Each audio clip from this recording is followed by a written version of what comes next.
Chana thaknaba Potlam sing Paoche Yomlaga Piba Yaroi, masina hakchang shok-halli Haina, Food Safety and Standards Authority of India Fssai Akanba Wapham Thamlakli.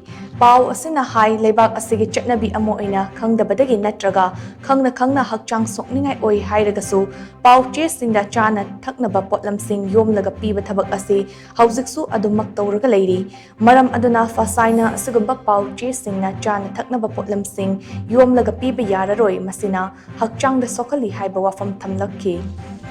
Fssai handakta lebak asida kanagumba amatana Chana thaknaba Potlam sing amanba Paoche sing na yomba hapa amadi matam kuina maduda yomlaga thamba asi yararoi maru oina lambi gi matai da famba Chana thaknaba yonba Wapham sing laikai gi hotel sing amadi lairak khulakta leiba singju bora paknam amadi kanghau na chingba yoliba kayana amanba Paoche da haplaga piba thabak asi ngallingai matamdagi adumak chathaduna lakli. Paoche sing nambada sizinariba muk asina Chana thaknaba Potlam singa puna chasin kiba matamda hakchang da sokningai oi.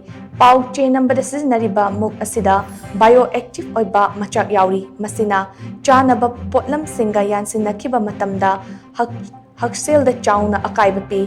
Fssai hiram asigi matangda state ki leiriba food authority singna masi kupna yengshinbaga loinana madugi responsibility logadabni haina kangan kre hairi.